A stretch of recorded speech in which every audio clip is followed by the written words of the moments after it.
Welcome back to Subnautica, everyone. I'm really enjoying my observatory/bedroom. Say hello to the reef back, he's kind of far away. And I'm also really enjoying having actual furniture as opposed to just cold metal floors and calling that my home. The PDA tells me not to think that this is home, but it's probably nicer than wherever I lived before I crashed here. Which is not so true for the fish. This seems rather inhumane. There's quite a lot of fish in a very small space. Allegedly, this is like 3 times as much space as they need, but that really just shows how cruel I am. I don't know what I'm going to do with the bottom and top levels of this aquarium, like outside of the aquarium. I just have a lot of walls that I'm not currently using. I'll come up with something eventually, though. Between episodes, I organized my lockers, and on that subject, I'm not using auto-sort lockers. The reason for that is because it largely does the same thing that EasyCraft does, and I don't like having multiple mods running for essentially the same purpose. Heading down this tunnel through the scanning room, we go to our garden. This is very normal, don't worry about it. And our garden is probably pretty far from complete. But it's doing pretty well, it looks nice if nothing else, and we have more marble melons than we could possibly need. My mouse double-clicks sometimes. I got really confused there. So something neat that I only just noticed, the same way that I talked about the vehicles having extra layers of depth to make them feel real, the bioreactors open when you get close to them. Both of my bioreactors are full, and we try not to talk about this bioreactor because, it's got problems. However, there is some stuff we need to do over here.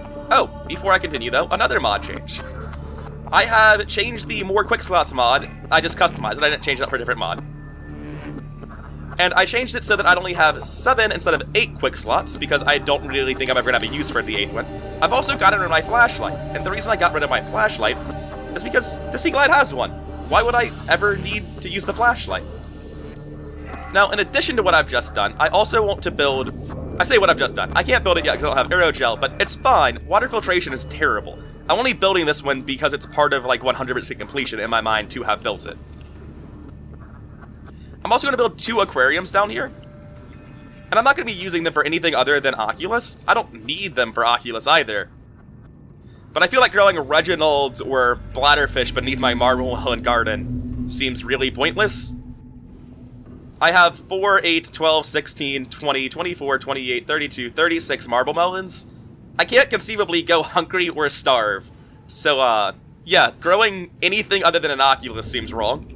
But I think I should still grow the Oculus. I've also switched all of my tools out for new batteries and eat in between episodes. Just minor stuff, nothing that's actually, like, fun or interesting or even traveling the world. Just, you know, mandatory things that had to be done at some point. All systems online. Between episodes, I've also adjusted my graphical settings. And the world is definitely a little bit prettier, but the important question... The inside of my home does not render before the outside anymore. We have fixed that. That's good. That's what I actually cared about. There's still weird light increases on the side, but I'm pretty sure that's just a part of the game. Like, I can't actually fix that. If I can, please tell me in the comments what to change, though I doubt anyone knows because Subnautica seems to be a rather unoptimized mess at times. Now, enough shitting on this game that I love. We actually have things that we need to do. I just need to figure out what they are. So I think what I've settled on wanting to do is I want to head over to LifePod 19. And the reason I want to do this is because it sort of wraps up the islands completely. It's the last thing that I haven't done. And it also gets me aerogel, which is literally the thing I need for the water filtration system, right? I've explored this wreck a little bit, but I never went inside of it, so on the way I'm going to do that.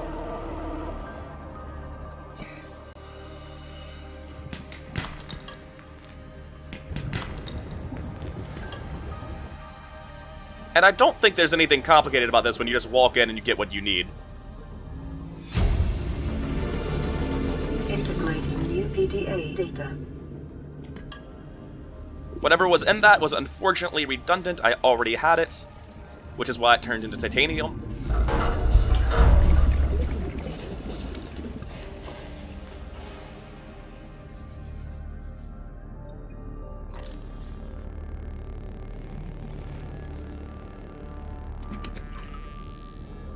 Oh hey, the rest of the modification station. That's fantastic.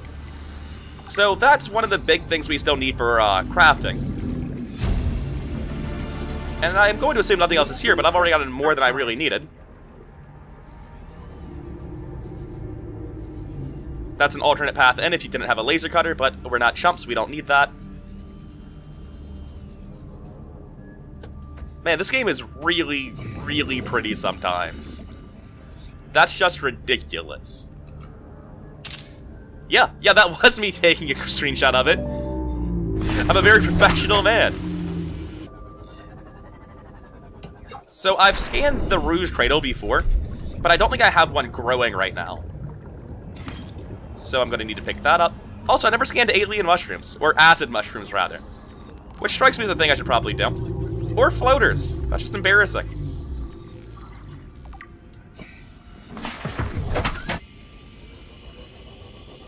So that's this wreck handled. I should probably check on the map where this wreck is. Oh right, I never turned off Fog of War after I showed you guys where my base was. I should fix that.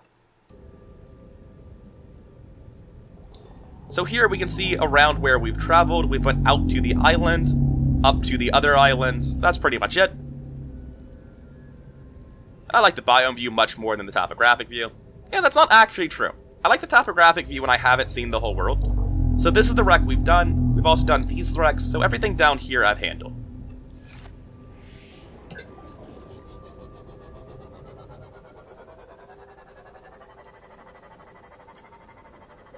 And we're finally coming to a new biome after several episodes of building a base and faffing around. I guess the islands count as new biomes, but they don't really feel like it to me.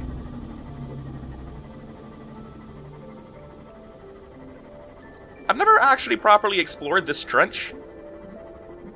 I'm going to assume that's because there's not really anything in it. Yeah, it just sort of ends. Right now we're in Grand Reef. Or we're on the edge of Grand Reef, but we're not actually going there. Instead, we're going to be going to the Sparse Reef. Which is, as it implies, the Grand Reef's much less impressive brother.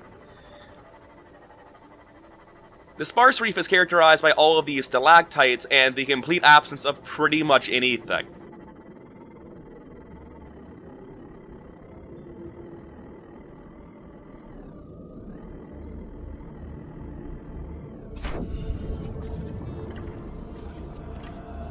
As awesome as the Prawn suit torpedo arm sounds, it's kind of useless. Before I explore the main wreck, I'm actually going to keep going down, because I think there's more wreckage beneath me. On, like, the cliff wall where you can see those glowing plants. Oh, hey, creature egg! Not quite sure who that is, but they're coming with me. And this is a gel sack. It's apparently going to be something I grow in my garden. In my first playthrough, I never realized I could grow these. I'll just take the rest of it, because it is what we're going to be making aerogel out of. New blueprint acquired.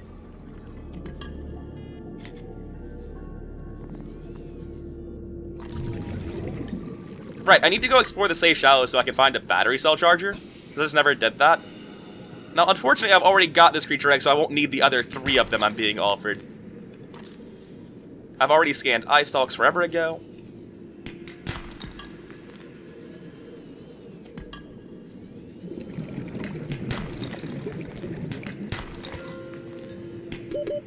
Seconds. I should probably try to not drown, huh? You can also see them getting rubies for the first time, which is a part of why we're here. Gel sacks and rubies are what you need to make aerogel. I'm a bit more in a cave than I intended to be.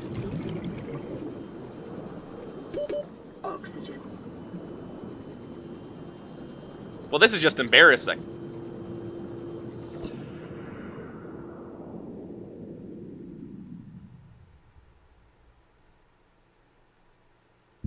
We're fine. Nothing bad happens.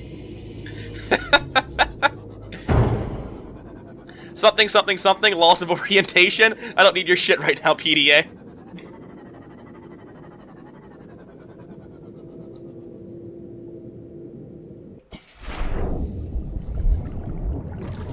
Oh, hey, in case we hadn't had enough modification station already.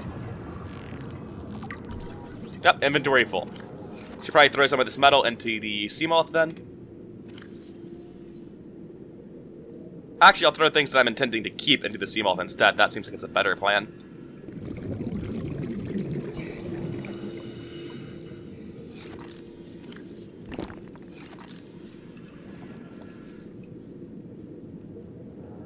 I'm not going to keep scanning things because, like, I kind of just don't need it. This is a little bit disorienting, I'm not going to lie.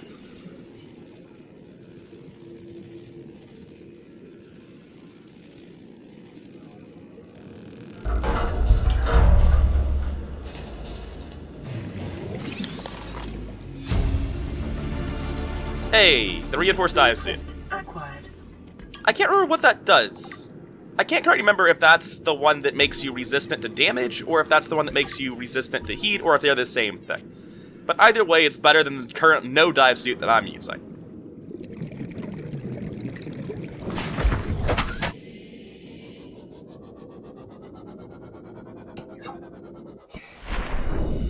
Let's see if this bit has anything useful. Hey, it does! Vehicle upgrade console. New blueprint. I was expecting it to turn into titanium again. So he's over here. Let's go rescue him. Yeah, that's what we're doing. We're rescuing him. He's at this life pod, right? He's totally alive. But while we're here, we should probably investigate whatever this is. I'm sure it's nothing. It's just an alien vent. What's it doing? Nothing? That's about right.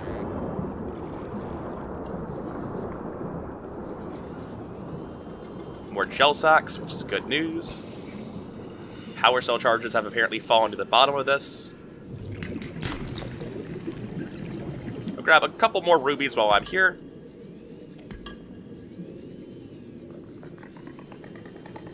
Oh, hey! Hold up. Everyone stop, it's time to get rid of my immersion. Let's drop some titanium, because I don't know what's in this. We have found a life pod. Or a life capsule, rather. A time capsule, rather. There we go, that's the word. I kept believing. Let's go see what he kept believing in.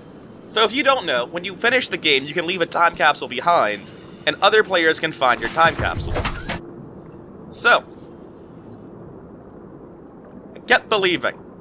Didn't give up, and I made it. Don't give up, and keep going. Well, that's an inspiring message from our friend the Explosion. He seems to have given me nothing. I don't know if I believe in him anymore. That's a little bit cold, friends. I got all hyped to talk about how the game was unfair and you shouldn't be able to give people important materials with time capsules. But good on him for not giving me anything that breaks immersion. Instead, it's just the fundamental existence of time capsules that bothers me this time around. Because players can give you, like, really important items that are very useful, and it feels like they shouldn't be able to.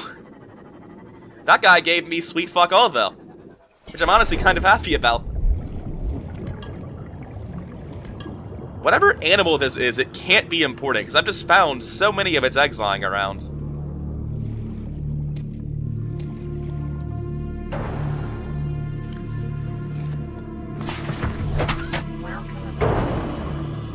I drive my sea moth like it's personally offended me and deserves to be punished.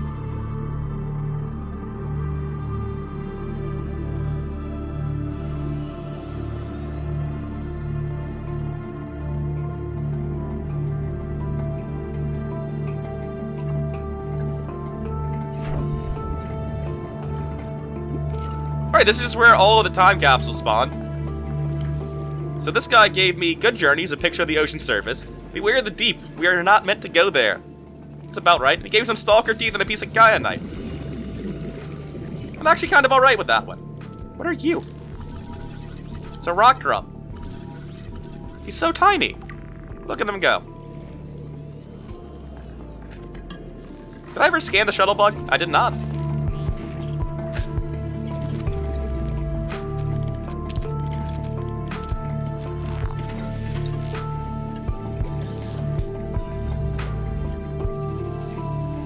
Alright, so I'm gonna try to find a couple more gel sacks and be on my way. Integrating new PDA data. Signal location uploaded to PDA. Integrating new PDA data. I'm gonna go back and play LifePod 19's emergency signal, because we're gonna be listening to all their logs right now. Plan pre-recorded distress call. This is Officer Keen in LifePod 19. The captain is gone. I have assumed command. The last thing the captain did was give me coordinates for dry land. We regroup 1.5 kilometers southwest of the crash site. Stay together and good luck. This message will now repeat. Rendezvous coordinates corrupted. Transmission origin coordinates downloaded. And of course, we don't need to actually go to the beacon that we just found, because we've already been there. That's the floating island. Instead, we can finally play that log that we got forever ago. So in LifePod 19, we find this message.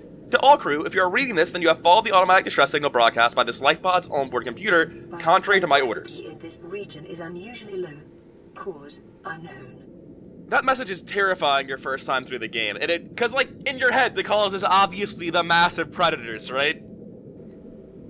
Anyway, continuing along. I've been forced to evacuate. Your orders are to disregard my safety and attempt to reach the designated rendezvous coordinates at the nearest landmass. I hope to see you there. And this is the log you actually find at the We rendezvous. have to board the Aurora, repair the long-range comms, make contact with the other survivors. We can't be the only two that made it. Those are not the orders the captain gave me, and they are not the orders I'm giving you. This isn't chain of command, it's survival. My obligations as acting commander don't turn on their convenience. Get out of the water. If I get into trouble, I'll send you my coordinates. I can't let you go alone. Then come with me. You don't leave me much choice. Received emergency transmission from Second Officer Keen, 2 hours after last activity. Rendezvous was a failure. Intercepted a transmission from Altera HQ. Seems they sent a data package to the Aurora. We were intercepted by a Leviathan-class predator before we could reach the ship. Consider the CTO and I lost at sea. Be safe. Keen. Out. So, I'm actually going to be planting this tiger plant that I just got. Fun fact, when you plant a tiger plant, it doesn't stop hating you, it just hates you wherever you planted it to. So, my gardening's going to be a little bit more difficult from now on account of this, but hey, 100% completion means that I'm planting a tiger plant just like everything else in the sea. You also eventually find the conversation between the captain of the Aurora and second-in-command Keen. Keen, this is Aurora. Come in. This is Keen. Life pod detached to OK planet fall in 30 seconds. The computer has identified a landmass at the attached coordinates. I want you to regroup the crew there. Understood, but They are your responsibility now. Don't let them down. Captain, you need to evacuate. Negative. You'll need the ship in one piece if you're going to contact HQ on the long range. I'm attempting a controlled descent. Captain!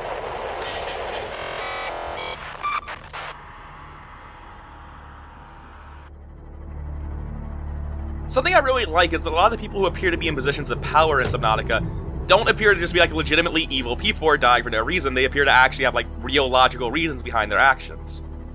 Which is nice, because there's not a whole lot of chance for people to be like normal, competent people in Subnautica. You have like 8 characters total.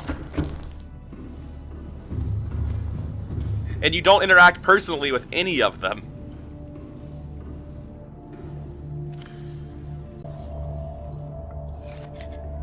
So we have some new additions to our garden, a couple of gel sacks, a rouge cradle, and a tiger plant that's going to hate me forever. Maybe should have planted him somewhere else, but that would be less funny.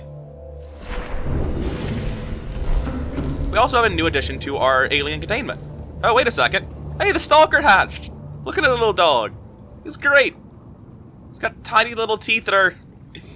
I'd like to say that someday he'll grow into his hilariously large, toothy mouth, but that's just not how it's going to go down.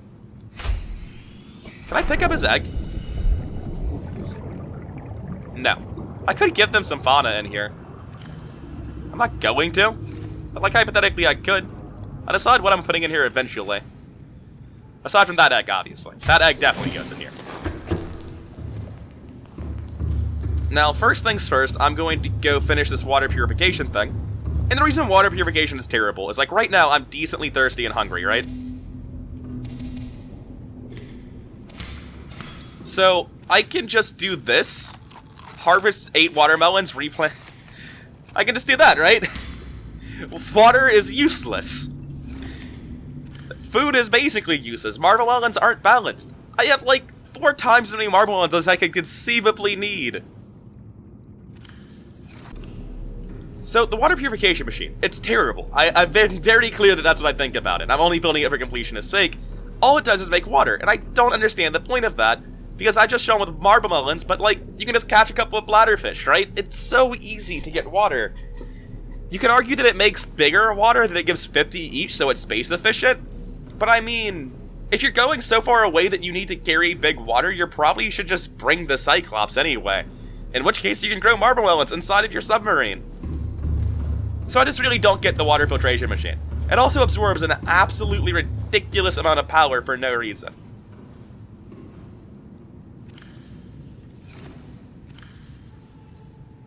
I really don't need these bladderfish. I'm just gonna go let them free. Same with the Reginalds. The Oculus, however, they're food.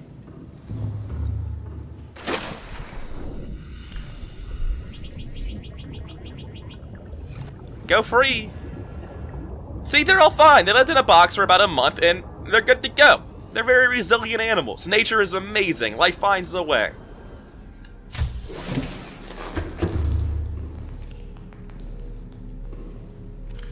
Oh, wait, that's not where these go.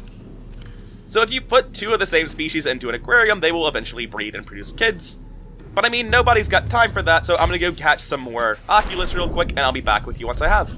Okay, so now I've got a couple of Oculus in both of my aquariums. They should eventually get up to 8 each. By eventually, I mean by the end of the game, because I'm never really using those aquariums. And also, on my way back, I decided to scan everything in this aquarium, so let me see if there's anything interesting in it. I mean, that's interesting. That's some physics right there.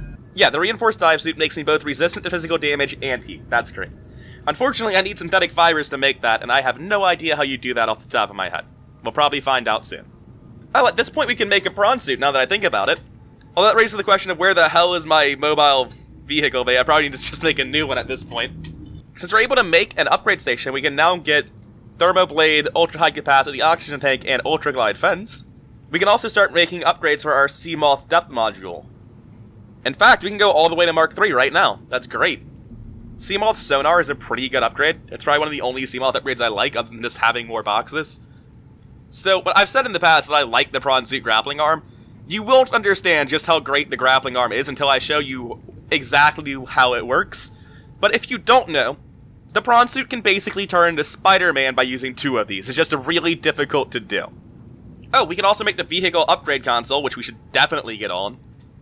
So the only thing we know about the alien vent from that scan is that peepers can be seen leaving and entering it, and they don't seem to mind. Nothing that actually makes any sense to us at this point in the game. The reinforced dive suit. Why take chances when you can take Altera? It's like literally, disclaimer, you are not invulnerable when wearing this suit. I'm still taking chances, friends. So I scanned a creature that had the Kara infection while I was getting those Oculus, and that gives us specimens with symptoms of infection. And we get to see that what the infection does, you get bright green blisters. It's probably waterborne bacteria of some type. And we don't know what it is. Warning, maybe contagious, do not touch. It's like, it's a bit late for that, computer. We're super infected already. You actually know this. So, the Stalker scan doesn't really tell us anything new. However, it does remind me of something that I need to show off. You can feed them peepers, and they'll stop hunting you. Which is just fantastic. It's a big part of that and playing Fetch with Metal are the 2 big reasons that they are referred to as dogs. I could be reading this wrong, but the hoopfish seems pretty amazing to me because, rather than swimming, this life form uses the fine green antenna, which encircle its body, so this, to alter the composition of the water in front of it, allowing it to sail into the low-density space created. Essentially, this thing is a spaceship faster than light engine in fish form, right? That's what I'm hearing? That's what I'm getting out of this? So this is really cool. The Peeper and the Oculus are obviously closely related. All of the big eye fish are closely related according to the game. But if you look at the Peeper and the Oculus, amongst their differences, the Oculus has a bunch of little tails instead of one big tail fin. And the suspected reason for that is they can be detached and regrown, allowing it to escape from predators, because it's not actually able to escape from things like the crab snakes down there, which is really cool. This is just the mouth of an herbivore, right? That looks real friendly and plant-eating to me. Okay, so with all of that read, let's figure out if we can actually build some stuff. So first, let's throw down this modification station. And where's the power cell charger even at? Here it is. I'm pretty sure I can do that no problem.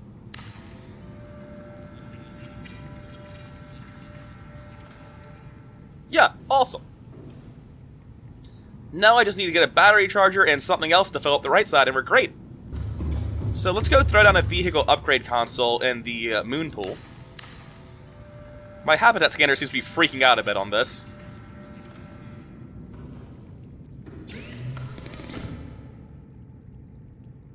And we're definitely going to make more storage modules immediately for the Seamoth. That's #1 priority for me.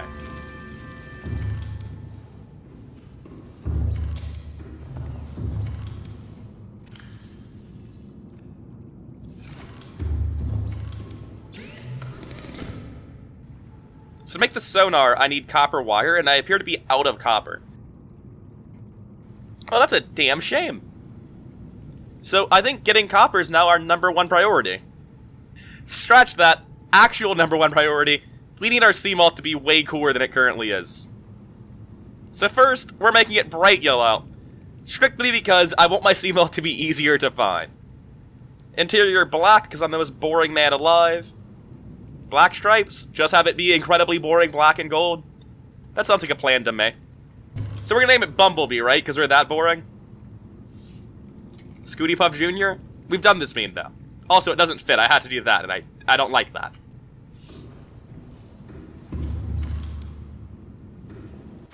Shit. I actually don't know what I want to name this. We'll keep Scooty Puff Jr. for now, but that's a meme that other people have done.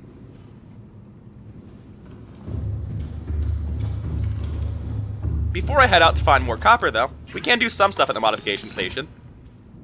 Oh no, I'm actually out of titanium. I'm out of titanium and copper. This is a travesty. Okay, so it turns out that I'm out of copper and titanium, so I just need to go get some basic limestone. And I am super lost right now. That's gotta be the Aurora, based on the kelp. Yes.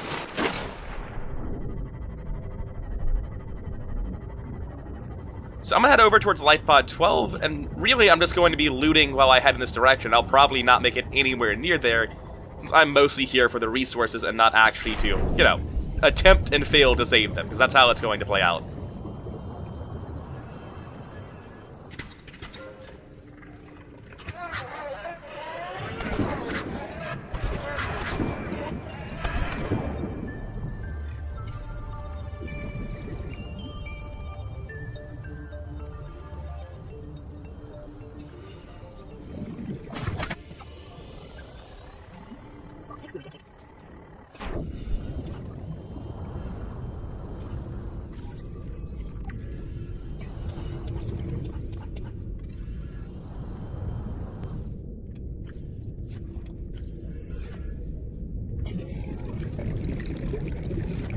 I cannot put into words how much I love having the Seamoth completely covered in boxes like this. That said, we are going to be losing one of the boxes fairly soon. I got spooked by the cloud of dust that the Stalker must have kicked up. That said, though, we are going to be getting rid of one of these boxes fairly soon. Oh, I've never scanned salvage before. Should probably do that, huh? Speaking of, I need to scan all of the resource deposits now that I think about it. Just haven't done that once. Let's get another complete inventory of all this junk here. Head back to base, and then make a point to come back to exactly where I currently am. Actually, do I have 2 copper yet? No, I don't have any copper. I've got literally none. I'm going to instead start harvesting limestone here and see if I can't get 2 copper. Because I would like to finally put down some beacons next to the Aurora so that I can use them as waypoints when I'm moving around the world. Because the world feels a lot less grounded to me when I can't look around and see where I am in relation to the Aurora. Hey, perfect. Also, I need this.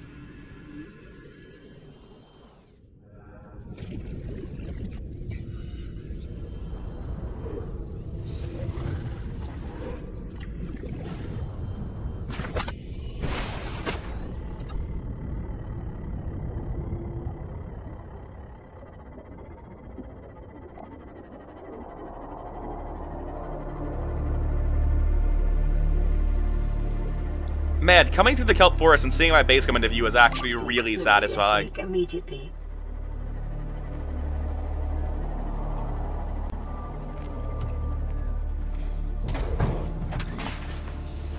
Oh my god!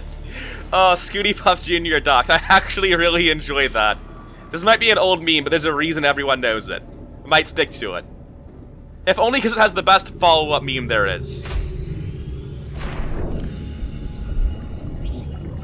Everyone say hello to your new brother, the Crashfish. I promise he's a good guy. There's no reason to hate him. I think the Crashfish is actually the only egg in the game that I know by appearance.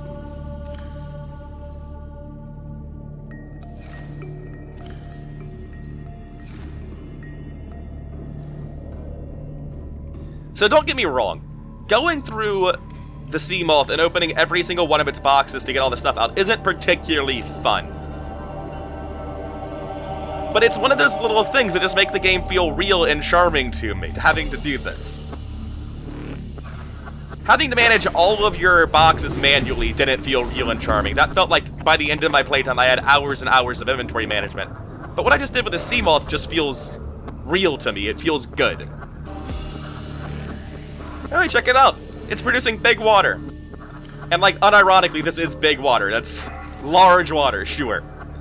You can call it large instead of big, but I know what you mean.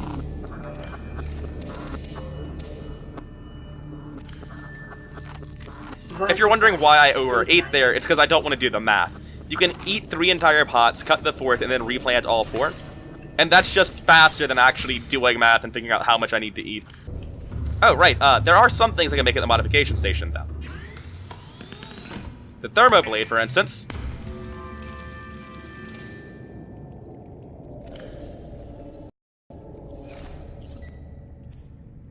The high-capacity oxygen tank. Because why would you want the one that lets you swim? Why would you want to swim marginally faster instead of having another 100 seconds of air? Like, that's not even close. Ultra Glide fins, sure, why not? I think the swim charge fins are better, but it doesn't really matter since I don't have access to those yet.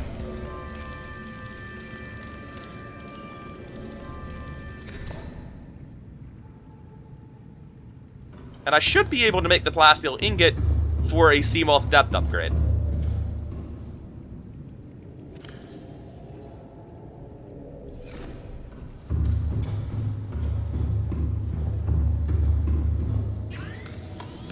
Hey, look at that.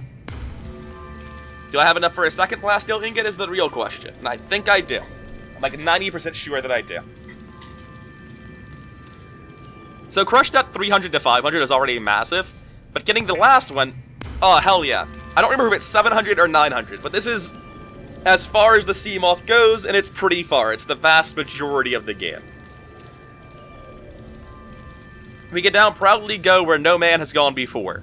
Except for the Nagasi, we don't like to speak about them.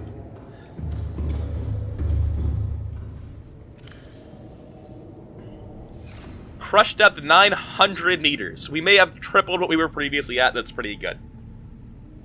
Oh, right. I should probably, like, consider using that power cell charger, huh? Look at the little shake it does. It doesn't need to do the little shake, but look at it. There are so many things in Subnautica that could have been worse than they are. Also, I'd argue that's about as bad as it gets. I need to move this to somewhere else. I can't emotionally handle that. That's too ugly. Yeah, I'm completely okay with this location instead. It peeks out into the hallway a little bit, but honestly, I might prefer that it peeks out into the hallway a little bit. So yeah, this is much better than we were a second ago. That clipping was terrible. And I'm going to need a couple of beacons. I don't want to spend a titanium ingot and a power cell making a new mobile vehicle bay. I think we might have to make one last trip to our old base to figure out where the hell our vehicle bay is at. Okay, so I've got some plans about what I need to do next. But we've made a pretty substantial... Yeah, so about how close my base is to Reapers. That's a bit of a reality check for me. Shit. So, as I was previously saying, we've made a lot of progress this video. I have a lot of things that I want to do pretty much immediately, but I think it's best to save them for another time. This has been Incoherent. I hate Reapers, and I'll see you around.